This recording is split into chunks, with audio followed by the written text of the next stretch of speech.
সন্ধেবেলার জন্য বানিয়ে ফেলো একদম দোকানের মতো ঘুগনি। তার জন্য আমি এখানে কিছুটা মটর জলে ভিজিয়ে রেখেছি সারা রাত। এবার একটা প্রেশার কুকারে ওই মটরগুলো সামান্য জল 1 চামচ নুন দিয়ে আমি 4টে সিটি দিয়ে নেব।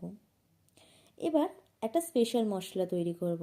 তার জন্য কড়াইতে দিয়ে দিচ্ছি 2টো শুকনো লঙ্কা, 2টো তেজপাতা, সামান্য গোটা গরম মশলা আর 1 চামচ গোটা জিরে, 1 চামচ গোটা ধনে। এগুলোকে 1 থেকে 1.5 মিনিটের মতো শুকনো খোলায় আমি ভেজে নেব। তারপরে জল ছাড়া এগুলোকে বেটে নেব।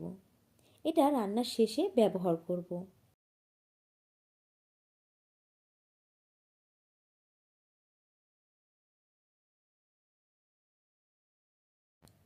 কড়াইতে সামান্য তেল অ্যাড করে দিয়ে দেব পেঁয়াজ কুচি।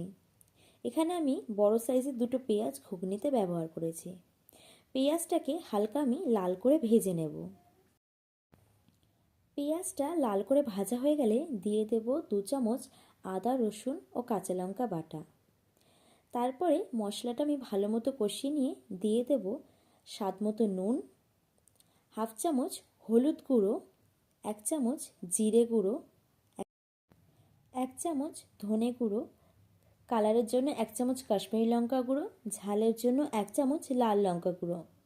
এই সব কিছুকে আমি 1 থেকে 1.5 মিনিটের মতো কষিয়ে নেব।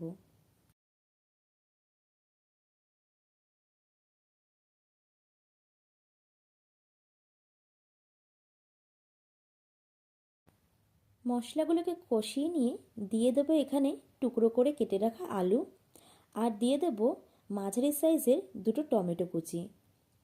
এগুলোকে আমি খুব ভালো মতো কষিয়ে নেব যতক্ষণ না টমেটোটা গলে যায়।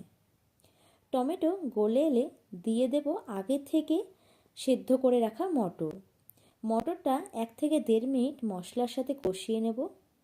আর তারপরে আমি এখানে জল অ্যাড করে দেব। হাফ কড়াইয়ের মতো আমি জল দিয়ে দেব আর ঢাকা দিয়ে আলুগুলোকে সেদ্ধ হতে দেব।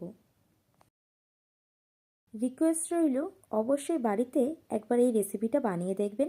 খেতে কিন্তু একদম পুরো দোকানের মতো লাগে। এই তো আলুগুলো প্রপার সেদ্ধ হয়ে গেছে। এবার একটা হাতার সাহায্যে আমি ঘুগনিগুলোকে হালকা প্রেস করে নেব, যাতে ঘুগনির ঝোলটা হালকা ঘন হয়ে আসে। আর তারপরে দিয়ে দেব 2 চামচ আগে থেকে বানিয়ে রাখা মশলা আর 1 চামচ চিনি। ব্যাস, তাহলেই তৈরি একদম পুরো দোকানের মতো ঘুগনি।